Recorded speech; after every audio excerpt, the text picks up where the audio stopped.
آج کے زمانے میں بھی یہ عجیب سا سوال پوچھتے ہیں لوگ پوچھتے ہیں آج کے زمانے میں بھی یہ عجیب سا سوال پوچھتے ہیں کہ کیا شوہر بیوی کو مار سکتا ہے یا نہیں. چونکہ حقیقت یہ ہے کہ اگرچہ کچھ سامعین ممکن ہے تعجب کریں گے، لیکن یہ ایک حقیقت ہے کہ ابھی تک بھی کئی ایک علاقوں میں ایسے لوگ موجود ہیں جو اس طبیعت کے ہیں جو زمانہ جاہلیت میں طبیعت رکھنے والے لوگ ہوتے تھے اور بیویوں کو مارتے تھے.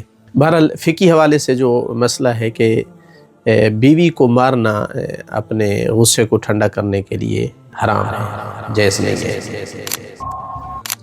چاہے وہ کسی وجہ سے بھی ہو، آپ اپنے غصے کو ٹھنڈا کرنے کے لیے بیوی کو مارتے ہیں، کسی وجہ سے بھی غصہ ہے، یہ شرعاً جائز نہیں ہے، حرام ہے، بلکہ اس پر دیت واجب ہے. یہ حرام کتنا ہے؟ روایات بہت شدید ہیں اس کے بارے میں. مثلا روایت میں ہے کہ اِنَّ أَعْطَ النَّاسِ عَلَى اللَّهِ، اللہ پر سب سے زیادہ بڑھ کے جرأت کرنے والا آدمی وہ ہے کہ من قاتل غیر قاتل ہی ومن ضرب من لم یضربہ، کہ جو اس کو قتل کرتا ہے جس نے کسی کو بے گناہ قتل نہیں کیا، اور جو اسے مارتا ہے جس نے اسے نہیں مارا. اسی طرح مثلا دوسری روایت میں ہے کہ من ضرب امرأ علی خدہ او علی وجہہ، جس نے کسی کو اس کے چہرے پر اور اس کے رخسار پر مارا تو اللہ اس کی ہڈیوں کو بدد اللہ اعظامہ یوم القیامہ، اللہ اس کی ہڈیوں کو توڑ کر رکھ دے گا. وحشرہ مغلولا حتی یدخل جہنم، اور اس کو زنجیروں میں قید کر کے محشور کیا جائے گا یہاں تک کہ جہنم میں اس کو داخل کیا جائے گا، مگر یہ ہے کہ توبہ کر لے. اور ایسے کام میں توبہ جو ہے وہ تب ممکن ہوتی ہے جب وہ بندہ معاف کر دے جس کو مارا گیا ہے. اور دیت بہت زیادہ ہے. اگر کوئی چہرے پہ مارتا ہے اور چہرہ سرخ ہو جاتا ہے، جلد کا کلر سرخ ہو جاتا ہے، تو تقریباً 2.5 لاکھ روپیہ دیت بنتی ہے، جو آج کل کا حساب ہے، چونکہ 1.5 دینار جو سونے والا ہے وہ دیت ہے. اور اگر نیلی ہو جائے وہ جلد تو یہ ڈبل ہو جاتا ہے، مثلا 4.5 لاکھ کے قریب بن جاتا ہے، چونکہ 3 دینار ہو جاتے ہیں. اور اگر سیاہ ہو جائے جلد تو یہ دیت اس سے بھی ڈبل ہو جاتی ہے، یعنی 8 سے 9 لاکھ روپیہ دیت بنتا ہے.